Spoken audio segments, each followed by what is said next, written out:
जो स्टूडेंट्स यहाँ बैठे हैं, आपसे मैं एक छोटी सी बात कहना चाहती हूँ। आपने एपीजे अब्दुल कलाम साहब का नाम सुना है ना सबने?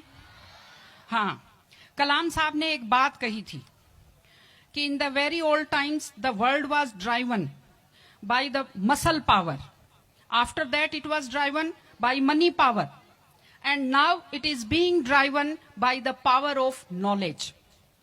यानी पहले शरीर की ताकत से दुनिया चलती थी, उसके बाद कुछ दिन पैसे से दुनिया चली, और अब दुनिया कैसे चलती है? ज्ञान की ताकत से चलती है।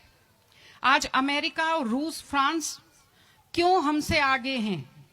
उनकी जनसंख्या भी कम है, शायद वो मेहनती भी हमसे कम है, लेकिन वो हमसे क्यों आगे हैं? क्योंकि उनके यहाँ शिक्षा का जो प्रसार था वो हमसे ज्यादा हुआ, वो हमसे ज्यादा एजुकेटेड हैं। हम लोग प्राचीन काल में हमारे यहाँ बहुत अच्छी यूनिवर्सिटी थी, नालंदा यूनिवर्सिटी थी, तक्षशिला यूनिवर्सिटी थी, लेकिन जब मध्यकाल आया तो हमने अंधविश्वासों पर ज्यादा ध्यान दिया और जो नॉलेज था साइंस का उस पर हमने कम ध्यान दिया, इसलिए हम विश्व में पिछड़ गए। एसएसटी में आप लोग पढ़ते होंगे, 10th के बच्चे एसएसटी पढ़ते हैं, कि एक समय था जब वर्ल्ड की जो रिचेस्ट कंट्रीज थी वो रूस अमेरिका नहीं थी, वो इंडिया था और वो चाइना था। चीन और भारत विश्व के सबसे धनी देश थे, लेकिन हमने एजुकेशन पर ध्यान देना छोड़ा। उसका नतीजा ये निकला कि हम लोग गरीब हो गए, हम लोग पिछड़ गए, हम लोग कमजोर हो गए। इसलिए अगर आपको खुद को ताकतवर होना है और इस देश को ताकतवर बनाना है तो आप लोग शिक्षा पर ज्यादा से ज्यादा ध्यान दीजिए।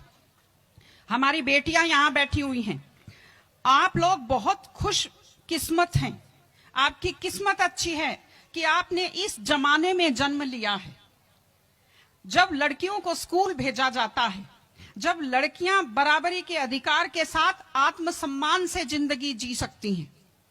मैं अभी सोफे पर अकेली बैठी हुई थी, फिर उसके बाद शिफा जी आए और फिर उसके बाद संतोष जी आए, तो हमें जगह हमारी बढ़ती गई। मैंने कहा भाई पुरुषों सिंहासन खाली करो, महिलाएं आती हैं।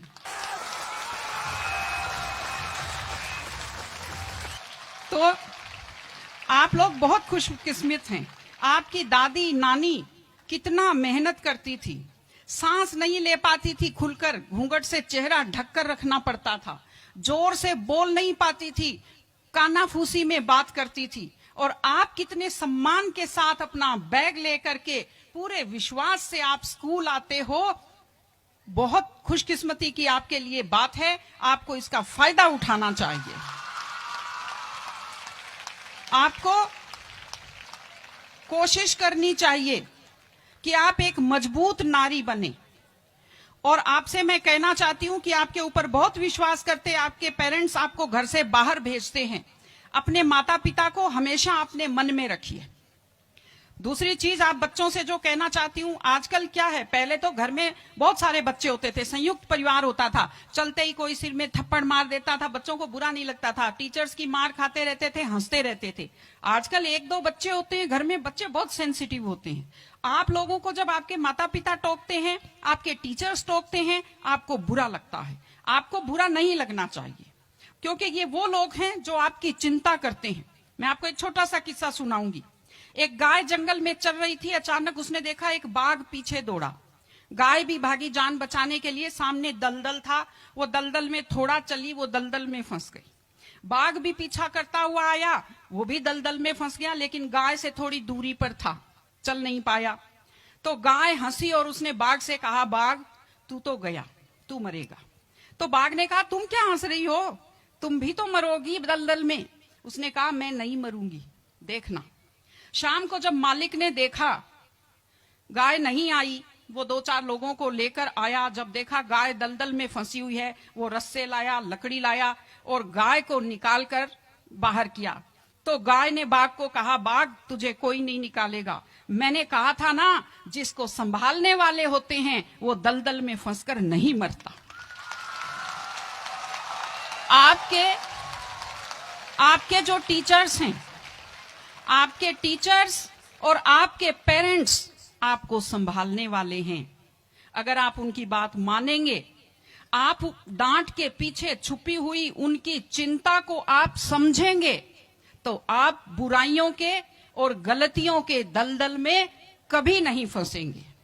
इसलिए अपने माता पिता को, विशेषकर अपनी माँ का चेहरा अपने दिमाग में रखिए, अपने दिल में रखिए कि वो आपके ऊपर कितना विश्वास करते हैं, वो आपकी कितनी चिंता करते हैं, घर पे आपका इंतजार करते हैं, आपके लिए हमेशा वो दुआएं करते हैं। आपके माता पिता जब मंदिर में जाते हैं खुद के लिए कुछ नहीं मांगते, जब वो बचत करते हैं उस पैसे से खुद के लिए कुछ नहीं खरीदते, वो पैसा आप लोगों पर खर्च करते हैं। उनकी इस चिंता को समझिए, अपने टीचर्स की चिंता को समझिए। मैं आप सबको बहुत शुभकामनाएं देती हूं कि आप लोग, आपकी बुद्धि तीव्र हो, आपका मन बहुत समृद्ध हो, आपका हृदय बहुत संवेदनशील हो।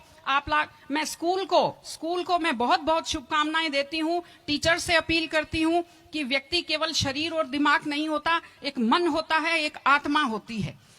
माइंड जो है, mind is sharpened by the knowledge and information. दिमाग तो तेज होता है, लेकिन बच्चों का मन समृद्ध कीजिए, उन्हें कमजोर पर दया करना सिखाइए, उन्हें परिवार के प्रति संवेदनशील बनना सिखाइए कि वो एक अच्छे संपूर्ण नागरिक बने, जिसको कहते हैं कंप्लीट पर्सनैलिटी, वैसे बने। मैं स्कूल को, आप सब बच्चों को, आपको ढेर सारी शुभकामनाएं देती हूं। आप अच्छे व्यक्तित्व बने, आप अच्छे नागरिक बने, एक मजबूत परिवार का, मजबूत देश का और एक अच्छे समाज का आप निर्माण करें। आपने बुलाया, हमें सुना, हमें सम्मान दिया, मैं हृदय से आभारी हूं। बहुत बहुत धन्यवाद। नमस्कार।